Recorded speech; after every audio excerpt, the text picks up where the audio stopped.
Hi and welcome. I'm Jessica Corman. I'm here to take you through some exercises that can help with back pain and hip pain and get you working on your core and your glutes. I'm not really here to say that there's a right or wrong, but there is a way that helps you connect into your abdomen that I want to make sure we establish before we then try to take it to the next level. Generally, to start this, we're gonna start on our backs. It's a little simpler, so I'm gonna go ahead and move into that position. So once you're on your back, the position that I like best for the spine is having the knees bent up and the feet flat, sometimes called constructive rest. If this position is uncomfortable for you, you can also let your knees fall inward a little bit. Sometimes this is a bit more restful and your feet can move a little wider.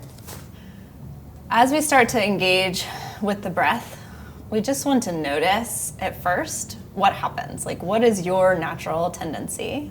And your hands can often help figure out where you breathe. So the main options are into the belly or the abdomen, or into the chest.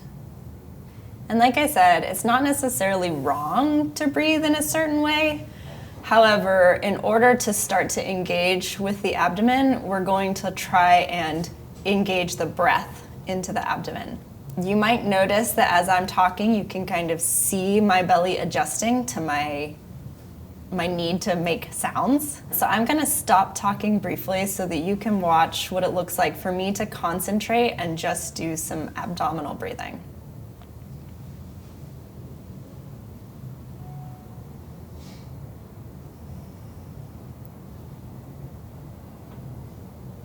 And I'll show you a little bit. When you're not diaphragmatically breathing or you're not using that main muscle of respiration, the diaphragm, then sometimes what we see is a more chest-guided breath. So that looks like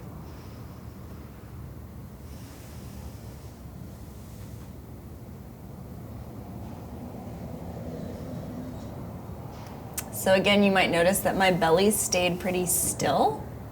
And so part of the reason we're doing some abdominal breathing is to start to engage what's happening here.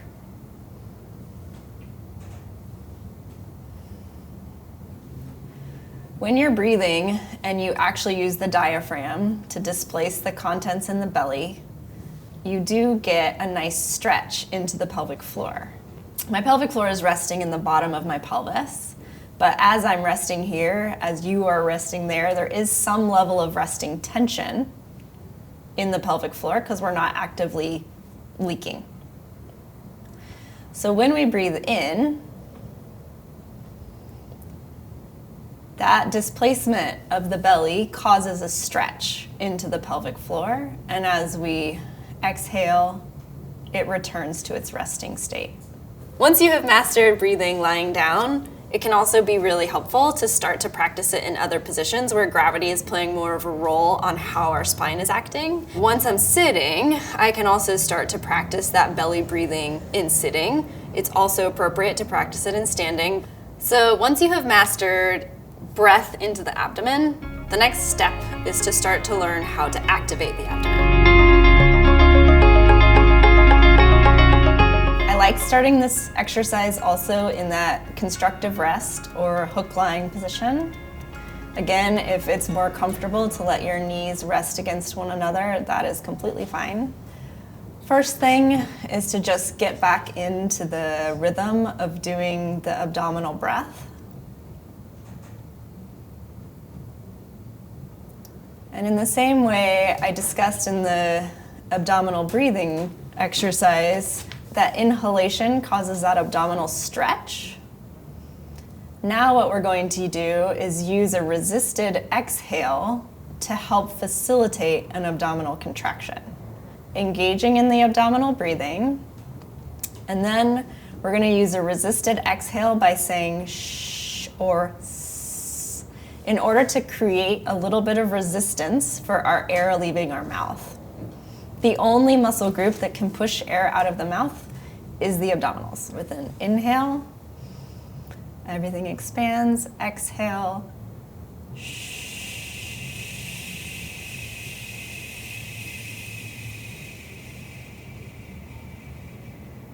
inhale to release. Hopefully you can see the excursion that you can get with a full resisted exhale. I'm going to show that again. So it's inhale to lengthen,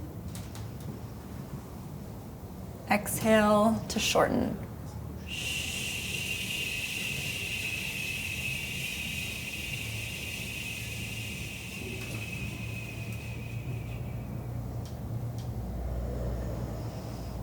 By the end of the exhale, you should feel a pretty firm contraction, as if your belly were nice and hard and you were trying to protect yourself against some kind of punch.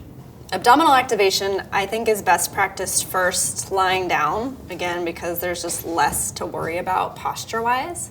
That being said, starting to activate the belly with other movements can be really helpful. I'm going to demonstrate what it also looks like to activate the belly in sitting. So again, we'll do that inhalation, so the lengthening of the belly, and then the exhale against resistance.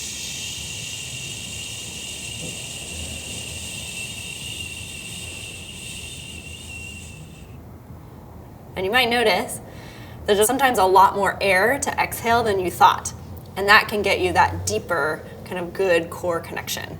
After you have started to engage your abdominals, one of the next steps is to make sure that your pelvic floor is also engaging when your abdominals engage.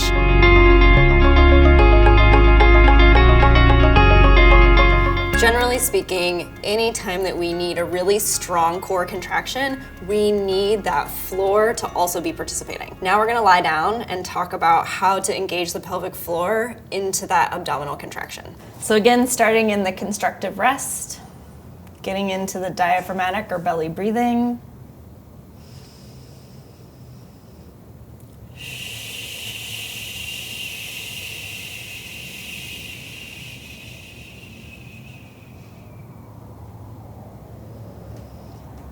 Other things to note, especially as you start to try and talk to the muscles in the bottom of the pelvis, is that sometimes we get a lot of activity in the legs.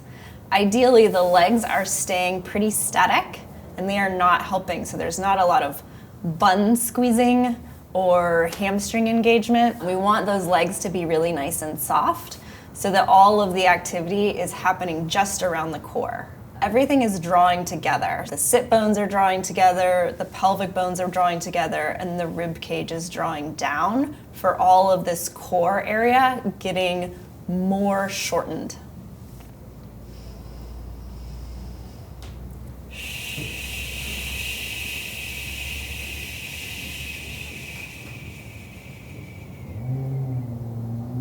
Once you have learned how to do abdominal activation and pelvic floor activation lying down, you can start it in sitting. In fact, actually, some people find that they connect to it more in sitting. There's not, again, a right or wrong.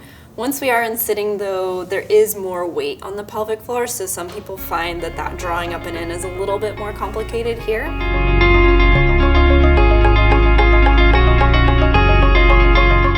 So we're trying to get into our abdominal breathing first. When ready, engaging with the resisted exhale and starting with the pelvic floor with a squeeze and lift, and then that resisted exhale to move through the rest of the abdomen. So it looks like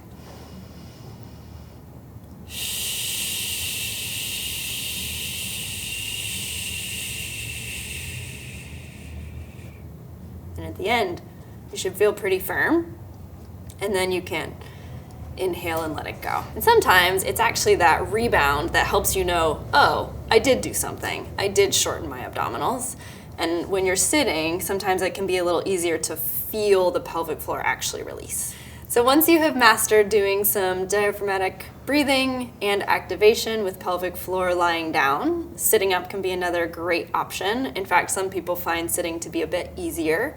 However, there is a little more weight in your pelvic floor, so that can be a little bit more challenging.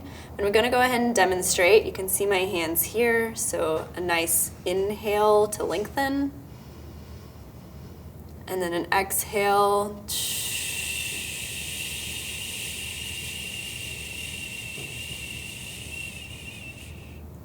Really bringing my ribs in, my pelvis together, and I'm feeling like I'm squeezing my pubic bone to my tailbone and my sit bones together, and then I inhale and I let it all go.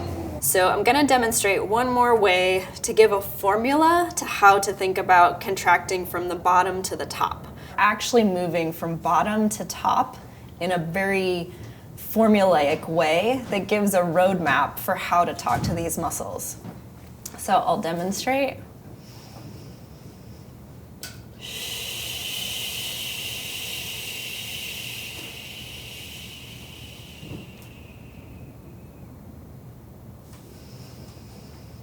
Sometimes that pelvic floor, lower, middle, upper helps you recognize where your weak place is and where you might start to lose some of the pelvic floor contraction in relation to your abdominal contraction.